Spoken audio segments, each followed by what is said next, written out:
কথার ছলে কথা বলে গেলেন আমার রাজা চন্দ্রধর। রাজা মনসা, তুমি কেন তোমার স্বামীকে চারে চলে আসলো? কি কারণে তোমার স্বামীকে তুমি চারি এসেছিলে? এবার বসিয়া বসিয়া শোনো মন দিয়া, বসিয়া বসিয়া শোনো মন দিয়া, আমি বলিব বলিব তোমারে, বলিব বলিব তোমারে, তোমার যতটুকু জিজ্ঞাসা বলিব কুলসা, জিজ্ঞাসা বলিব কুলসা, আমি ধীরে ধীরে বলবো তোমারে, ধীরে ধীরে বলিব তোমার। আমি জানতে চাইছিল আমার স্বামীকে আমি ছাড়ি গিয়েছি, কারণ আমার স্বামী জরৎকার মনে হয়েছে সাধু সিংহ মানুষ, সাধু মানুষ। উনি বলতে যে মনসা দেবী তোমার এই কাজ কারবার আমাকে ভালো লাগে না, আমি আমার আশ্রমে চলে যাই, তোমার এসব খান্ড চিত্রে আমার ভালো লাগে না, আমি কি জন্য করি? আমার স্বামী কিন্তু অন্তরের খবর জীবনে জানে না, কারণ স্বর্গমত্য ভাতাল মধ্যে 33 কোটি দেবতার পূজা মনসা পূজা করে, রাজা চন্দ্রধর পূজা লইবেন বলি এত যন্ত্রণা বুক করিতে রয়। সে কারণে আমার স্বামী সারি আসতে হবে মত্যগ্রামের মধ্যে, যুদ্ধক্ষেত্রের মধ্যে রণাঙ্গনে আমি উঠতে চাই, কারণ তুমি যখন চলে যাচ্ছ আমাকে একটা সন্তান দিয়ে যাও। কে বলতেছি? আমি মনসা দেবী বলতেছি। কাকে? জরৎকার মণিকে বলতেছি। এগো মণি, ওগো স্বামী, তুমি যখন চলে যাচ্ছ আমাকে একটা পুত্র দান করো। যখন একটি পুত্র দিয়ে যাকে বলে আস্তি, আস্তিকস্য মণিমাতা ভগ্নি বাসুব্যস্ততা জরৎকার মনসা দেবী মা মনসা দিব্যায় নাম। এই আমার কোনো কথা নাই। এবার আমার আসার সাঙ্গ করে যে আমি যাবার কালে দিয়ে একটা কথা জিজ্ঞেস করি। রাজা চন্দ্রধর, রাজা চন্দ্রধর, আমি তোমাকে জিজ্ঞেস করি যে একটি কথা, ধীরে ধীরে আমার কথাগুলো শ্রবণ করে শোনো দিয়ে মন। রাজা, তোমার ডিঙ্গে কয়টা? 14টা। 13টা ডিঙ্গের মধ্যে আমি দেখতেছি তোমার ডিঙ্গের মধ্যে দেখা যায় কয়েকখান ফ্ল্যাগ, 14 ফ্ল্যাগ। এখন 14-এর মধ্যে 13 ডিঙ্গি। এখন আমি তোমাকে জানতে চাই, তোমার ডিঙ্গিয়া আমি মনসা ডুবাই দিলাম, তোমার ডিঙ্গিয়া আমি মনসা ডুবাই দিলাম, ডিঙ্গের হাতালার মধ্যে দেখা যায় তোমার যে যে হইলেন তো তোমার ফাবর ডিঙ্গিয়ার মধ্যে তোমার ফাবর ডিঙ্গিয়ার জন্ম করে, তোমার হাতালার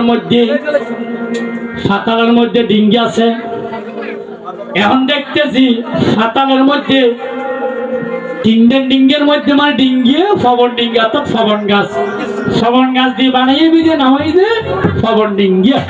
এখন দেখি যে হাতালের মধ্যে 3 ফবন গাছ আছে, 3টের মধ্যে 3 দেবতা বসে রইল।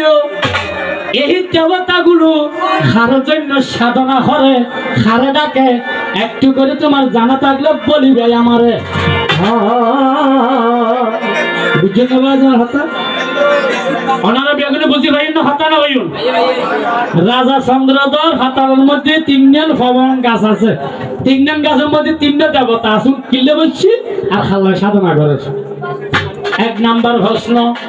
2 নাম্বার প্রশ্ন, রাজা চন্দ্রধর তুমি একদিন তোমার বসন ওখানে কাপড় চোপড় নাই, উলুঙ্গ, কি কারণে এই ঘটনা জানিলে বুঝাইও, কি কারণে এই ঘটনা জানিলে বুঝাইও, তবে আসল তোমার তথ্য হতা আমারে বুঝাইও, আসল তোমার তথ্য হতা আমারে বুঝাইও। তবে প্রশ্নগুলি ছোট ছোট সংক্ষেপে বুঝে দিও না, আপত্তি নেই, রিপিটও নেই, তুমি যা জানো তা বই সমস্যা নেই।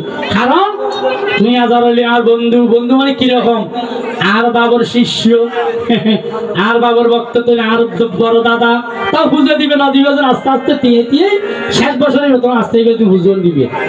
এখন তোর সম্পন্ন করে দেখা যায় উগ্র মানুষ লাশ পরি যায়, হ্যাঁ আইলা বা মানুষ মারি ভিডিও কর, তুই কে গো মারিলে কে কারণে সম্পন্ন করে একটি লাশে দেখি ওই লাশের নাম হইও কি হারণ হইও, ওই লাশের নাম হইও কি হারণ হইও। আর তুমি যে আমার আমি যে তোমার তুমি যে আমার আমি যে তোমার ওরে তুমি আগে থাকো পিছনে আমার তোমার কোনো বয়স নাই হে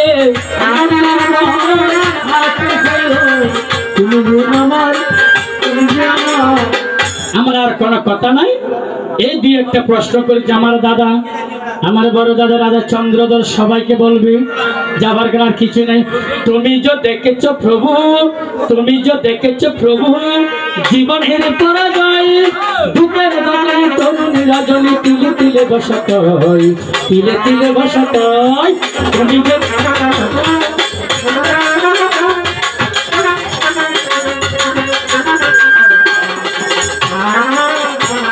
প্রতিদিনে যার খবর আসে যে কাগজের পাতা ভরে শুকনা পাতার দেখছো তোমার জীবনের মর্ম করে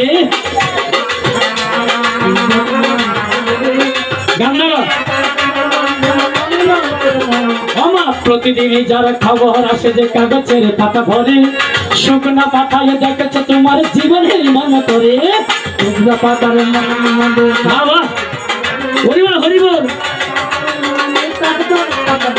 আমি প্রতিদিন যাকে মানুষের যত ঘৃণ ঘৃণ করে প্রতিদিন যারা মানুষের যত ঘৃণ ঘৃণ করে পৃথিবীর মায়া দেখো তো তোমার সমাজের অন্তরে তুমি যে দেখেছো প্রভু জীবনের পরাজয় দুঃখের দোকানে তরুণী রজনী তিলে তিলে বসত তিলে তিলে বসত তুমি যে দেখেছো প্রভু